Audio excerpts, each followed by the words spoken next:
Qi Kingmo unleashes her power, and she doesn't just defeat the 8th Elder, she straight up vaporizes him in a massive, blood-red explosion, leaving Lin Zichen shocked by her sheer, terrifying power. As the crimson mist clears, Qi Qingmo casually catches a glowing red orb floating down from the sky.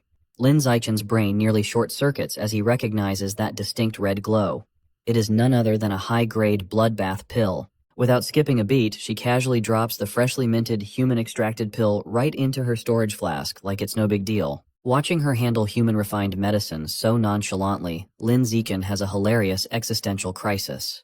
He starts desperately questioning if this ancient lady is actually the benevolent, compassionate, great love immortal master that the historical legends claimed she was. Unbothered by his internal panic, Qi Qingmo calmly notes that she can still sense a bunch of other rats in the area sharing the exact same cultist energy signature, generously offering to do him a quick favor and wipe every last one of them off the face of the earth. Before he can even formulate a response, she instantly vanishes into thin air.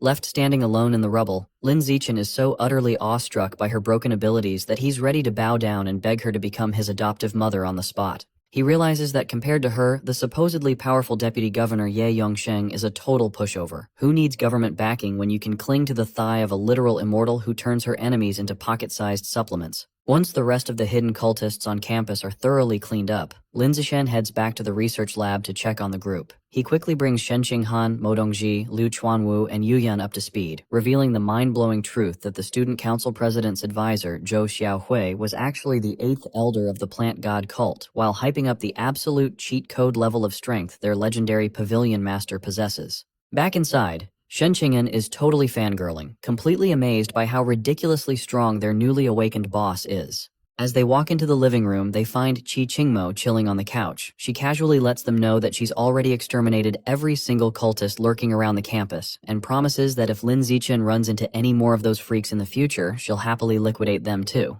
Lin Zichen can't help but smile.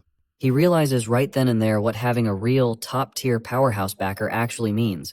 This isn't just a safety net, it's a literal cheat code. But, of course, nothing in life is free. Qi Qingmo immediately puts him to work, instructing him to get some quick rest because she's going to need another massive transfusion of his qi and blood very soon. For the next several days, our boy's daily routine becomes an absolute grind. He spends 6 grueling hours every single day acting as a human battery, transferring his life force directly into the ancient master to help her recover. And while she generously pays him back with those ultra-potent bloodbath pills, Lin Zichen has a serious moral dilemma. Having watched her literally vaporize and condense a human cultist to make them, he's too creeped out to swallow them. He decides it's probably safer for his conscience to stick to basic, non-human-infused energy supplements instead. 10 days fly by, and Qi Qingmo decides she's done waiting around. She flies straight to the heavily fortified Nanjiang Provincial Military Headquarters, immediately pinpointing it as the exact location of the portal leading into the mysterious origin land. Naturally, her unsanctioned flight path doesn't go unnoticed. The base's flying mech guards immediately swarm her, demanding to know who she is. But trying to catch a literal goddess is a fool's errand. In the blink of an eye, she completely vanishes, leaving the baffled security team scrambling to check their surveillance feeds for a ghost.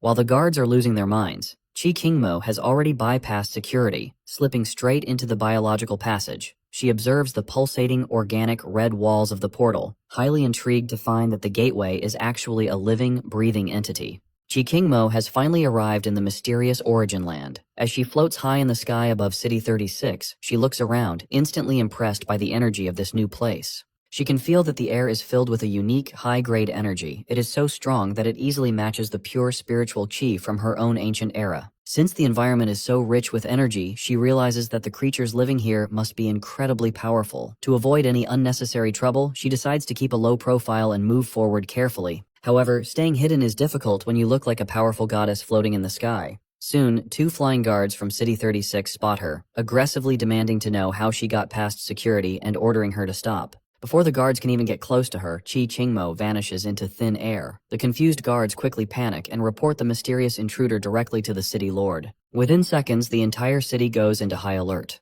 Loud sirens scream warnings about a mysterious flying intruder whose power level is estimated to be at the rare rank or even higher. Completely ignoring the chaos she just caused, Qi Qingmo flies deep into a strange ancient jungle. She finds the bizarre plants and animals of this alternate world quite amusing. Suddenly, her sharp senses alert her to an incoming danger. A massive wave of sharp, spiked wooden stakes shoots out from the trees, flying straight toward her with deadly speed. Qi Qingmo does not even flinch, completely unimpressed by such a cheap sneak attack. With a quick wave of her hand, she releases a flurry of sharp cuts, slicing the incoming wooden spikes into tiny pieces of firewood. The hidden attackers then trigger a massive landslide to crush her, but she simply glides through the falling rocks like a leaf in the wind, totally untouched. Moments later, a giant wooden dragon with glowing green eyes rises from the deep forest, standing over her like a massive mountain. A masked commander stands proudly on top of the wooden dragon's head, loudly demanding to know who this mysterious intruder is. At that moment, a group of black-robed cultists from the plant god cult fly toward her. They quickly surround her, angry that she dared to enter their sacred territory all by herself. Floating calmly in the middle of their trap, Qi Qingmo does not even blink as the cultists mock her and ask if she has a death wish. Not far away, in the twisted valley of the Origin Land, another fierce battle is turning into a disaster. Qin Yanbai, the winged deputy city lord of City 1, is fleeing for his life. Covered in blood and wounds, he realizes his team has walked straight into a deadly trap. Huge, twisting wooden dragons chase him through the narrow canyon, leaving the winged lord with absolutely no place to hide. Standing on top of the wooden monsters, a laughing cultist shouts that both the deputy lord and his young mutant geniuses will die today unless they surrender and swallow their disgusting parasite seeds. Holding his bleeding arm, Qin Wanbai realizes someone has betrayed them. This was supposed to be a simple training mission for his students at a minor outpost, which means someone inside their own city leaked their location. Gritting his teeth, he swears to protect the kids and get them out of this trap, no matter what. One of the students fighting for her life is Luo Qianshui, Mo Dongji's senior disciple. Even though she is hurt and exhausted, she bravely swings her sword, locked in a fierce fight against an enemy beast. Farther away in the forest, the giant wooden monster roars, hungry to destroy Qi Qingmo. The attackers have no idea that they have just picked a fight with a literal goddess.